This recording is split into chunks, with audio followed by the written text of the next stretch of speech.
Hello, welcome to another vintage Schumacher RC video.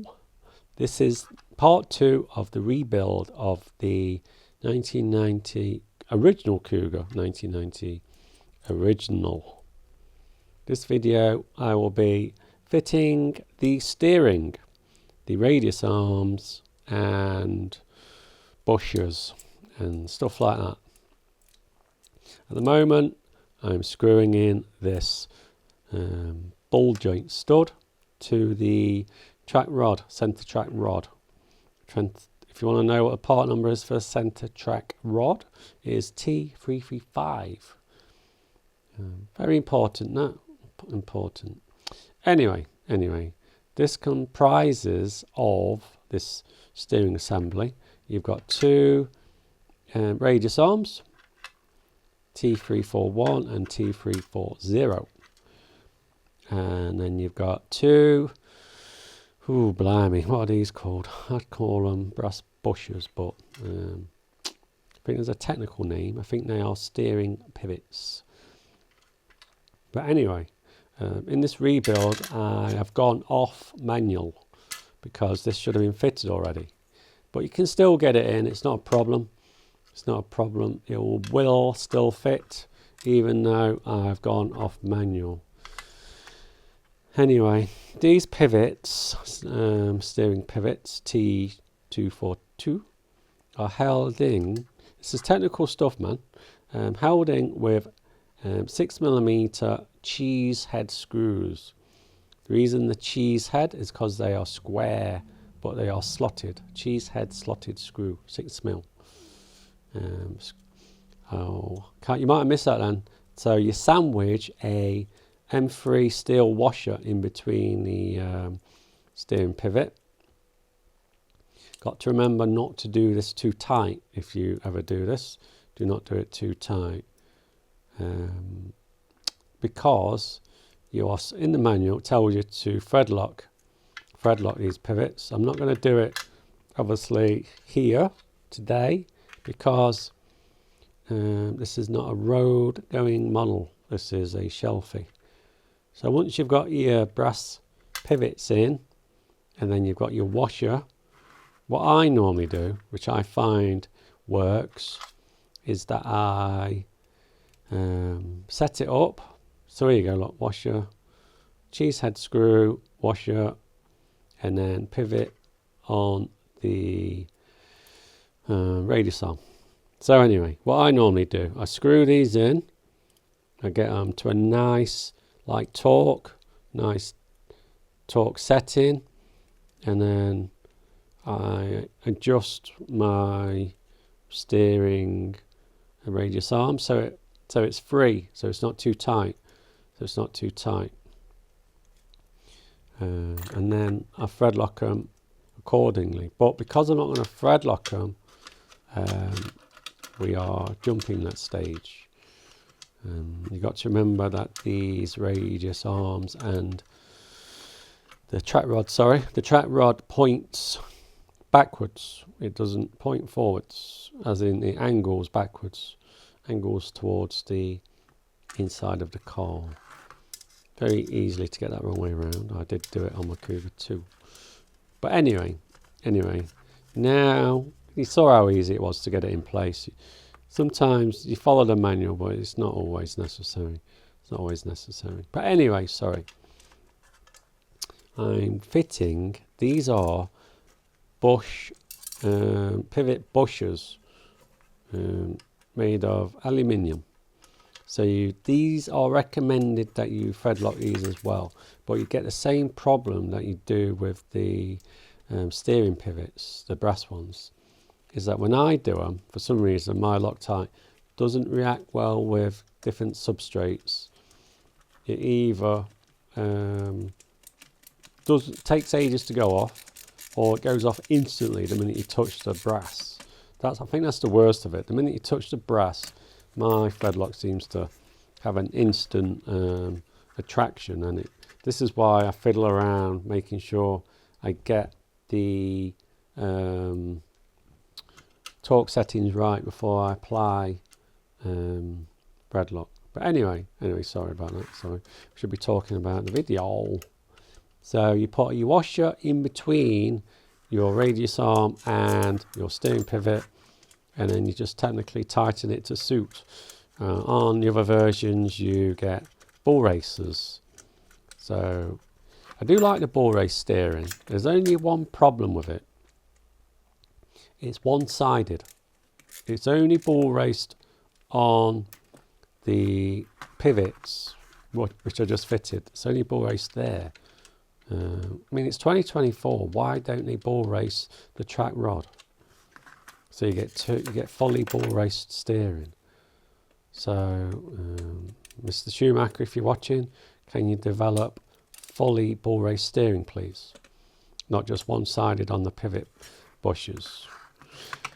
So anyway, so that's fitted. Very simple, very easy. I went off manual. That should have been put in place beforehand, but I forgot because I'm not doing it via manual. Anyway, now they are in place, I'm going to fit these pesky shock absorbers. These are Teflon coated. They do, I think on my Top Cat, I don't like to compare it too much to Top Cat, but you've got to really. My shock absorbers on my Top Cat are aluminium. They are polished alloy. Very nice, very nice. But these are Teflon coated.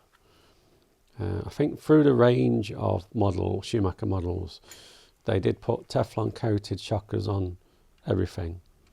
But before the Teflon, everything was aluminium. Then it went Teflon. I think it was about this time everything went Teflon. Like your Pro Cat might be Teflon, or your Boss Cat might be Teflon. Can't remember which way around it is. I'm a bit lost with my dates. But anyway, these are Teflon coated. It does come off over time. These are very nice examples of perfect shock absorbers.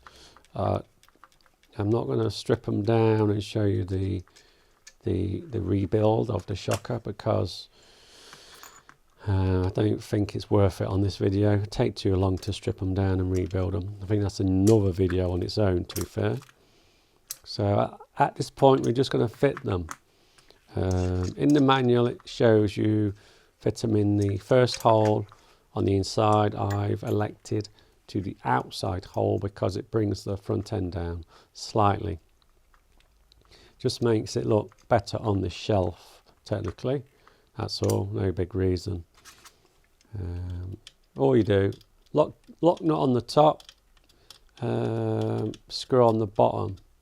That's it. And they do roll round in like a rose joint on the bottom, so they do move freely. So that's it really. There's not much to say about the shock absorbers. I know I've watched some videos on the tube and there's a bit of whinging with the shock absorbers, but I don't think they're that bad, to be fair. They're very standard with your washers and your O-rings and your bits. Nothing too taxing, I don't think. Just need to invest a bit of time in them, that's all. But anyway, the Teflon coated these models. Very nice, very nice. Quite a short shock absorber. You can put full size like rear ones on the front, but you need the extended shock bracket. I'm not sure if you can actually still buy a large shock bracket. Remember I did have one, but didn't stay on for long. Didn't like it. But anyway, fitting the shock absorber to the outer hole on the wishbone. For this instant, it doesn't make much difference on the handling. It's just going to sit on a bit of wood. So just cosmetic. Just makes the front end sit a bit lower. Just looks better. So all you do, tighten this screw up. There is like a rose joint in the center of the bottom. So it does spin on. They are quite nasty to fit. Quite nasty.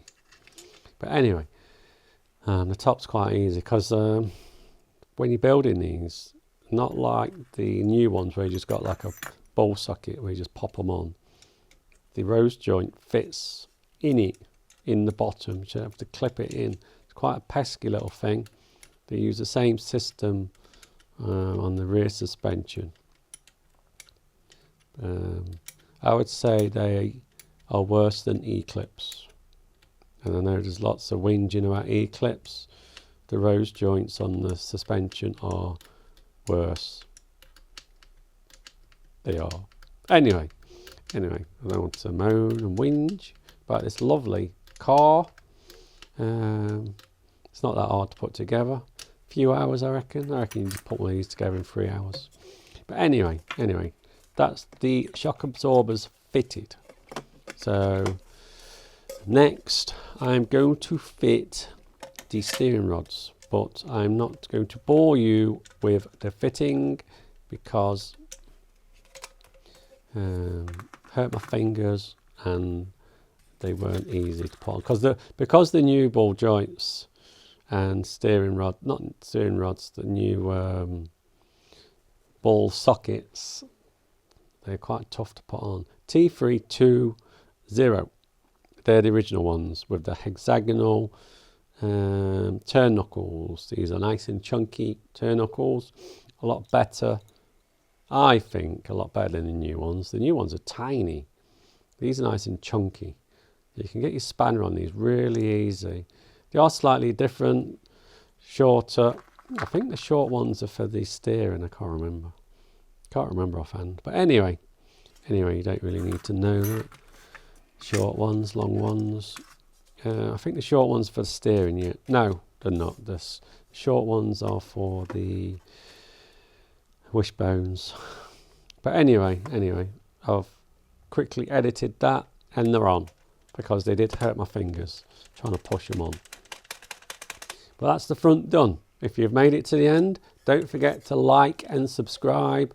We like those likes, and let's get a few more subscribers. Not got many.